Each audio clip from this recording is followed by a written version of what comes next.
Hello guys, അപ്പോൾ ഇന്നത്തെ യാത്ര എം ജി യൂണിവേഴ്സിറ്റിയിലേക്കാണ്. നമുക്കൊരു ആവശ്യത്തിനായിട്ട് യൂണിവേഴ്സിറ്റിയിൽ വരേണ്ട കാര്യം ഉണ്ടായിരുന്നു. അപ്പോൾ വന്നതിന് ഒരാഴ്ച മുന്നേ വിളിച്ചെല്ലാം നമ്മൾ സെറ്റ് ചെയ്തതാണ്. പക്ഷേ ഇവിടെ വന്നപ്പോൾ അവർ പറയാം ഒന്നും റെഡി ആയിട്ടില്ല, ഇവിടെ ഉണ്ടായിരുന്ന സാറ് പോയി, വേറെ സാറാണ്, അപ്പോൾ അതുകൊണ്ട് അവർക്ക് അറിയില്ല, ടൈം എടുക്കും, ആദ്യം ഉച്ചയ്ക്കുള്ളിൽ ചെയ്തു തരാൻ പറഞ്ഞു. നമ്മൾ വെയിറ്റ് ചെയ്തു. അത് കഴിഞ്ഞപ്പോൾ അവർ പറഞ്ഞു ഉച്ച കഴിയും, നിങ്ങൾ ഫുഡ് കഴിച്ചിട്ട് വാ, ഉച്ച കഴിയും എന്ന് പറഞ്ഞു. അപ്പോൾ ഞങ്ങൾ ചോദിച്ചു ഉച്ചയാകുമ്പോഴെങ്കിലും കിട്ടുമല്ലോ, നമുക്കെന്നാൽ ഫുഡ് കഴിച്ചിട്ട് വരാം. രാവിലെ 11 മണിക്ക് ഞങ്ങൾ ഇവിടെ എത്തിയതാണ്.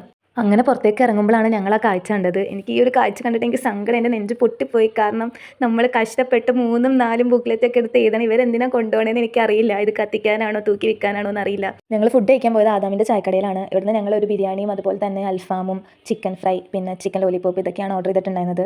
എല്ലാം നല്ല ടേസ്റ്റ് ഉണ്ടായിരുന്നു. ചിക്കൻ ഫ്രൈ ഒക്കെ നല്ല ക്രിസ്പി ആയിരുന്നു. പിന്നെ എനിക്ക് ഡേറ്റ്സ് പിക്കിൾ വേറെ ഭയങ്കരമായിട്ട് ഇഷ്ടപ്പെട്ടു. ബിരിയാണിയും സൂപ്പറായിരുന്നു. പിന്നെ അവിടെ പഴയകാല മിഠായികളൊക്കെ വെച്ചിട്ടുണ്ടായിരുന്നു. അപ്പോൾ അതും ഞങ്ങൾ വാങ്ങി. അങ്ങനെ തിരിച്ച് യൂണിവേഴ്സിറ്റിയിൽ എത്തിയപ്പോൾ അവർ പറയാണ് ഒരാളുടെ ശരിയാക്കിയിട്ടുണ്ട്, ബാക്കി 2 പേരുടെ ഇനി ടൈം എടുക്കും, കുറച്ച് നേരം കൂടി വെയിറ്റ് ചെയ്യാൻ. ശരിക്കും പറഞ്ഞാൽ ഞങ്ങൾക്ക് എല്ലാവർക്കും അടുത്തു. കാരണം നമ്മൾ രാവിലെ തൊട്ട് വെയിറ്റ് ചെയ്തിരിക്കണം. എന്നിട്ട് അവർ പറയാണ് നിങ്ങൾ ഇന്നലെ വിളിച്ച് പറഞ്ഞിട്ടുണ്ടെങ്കിൽ നമ്മളെല്ലാം റെഡിയാക്കി വെച്ചത്. ഞങ്ങൾ എപ്പോൾ യൂണിവേഴ്സിറ്റി പോലും ഇതന്നെ അവസ്ഥ. ഇന്ന് ഇറങ്ങി നമ്മൾ പോണ വഴിക്ക് ഫോട്ടോ വെച്ച് കൂടി കയറിയിട്ടുണ്ടായിരുന്നു.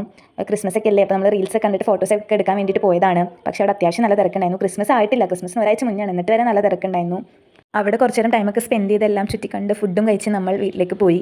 ഓണ വഴിക്ക് മട്ടാഞ്ചേരിയിലുള്ള ഫുഡ് സ്ട്രീറ്റിൽ നിന്ന് നമ്മൾ കാട്ടിയ അതുപോലെ തന്നെ മഞ്ഞ ജലേബിയൊക്കെ വാങ്ങിയിട്ടുണ്ടായിരുന്നു. പിന്നെ പാനിപ്പൂരിയും കഴിച്ചിട്ടാണ് വീട്ടിൽ പോയത്. അപ്പോൾ വീഡിയോ ഇഷ്ടമായ ലൈക്ക് ചെയ്യുക, ഷെയർ ചെയ്യുക, കമൻറ്റ് ചെയ്യുക, സബ്സ്ക്രൈബ് ചെയ്യുക. അപ്പോൾ അത്രയുള്ളൂ ഗൈസ്, ബൈ.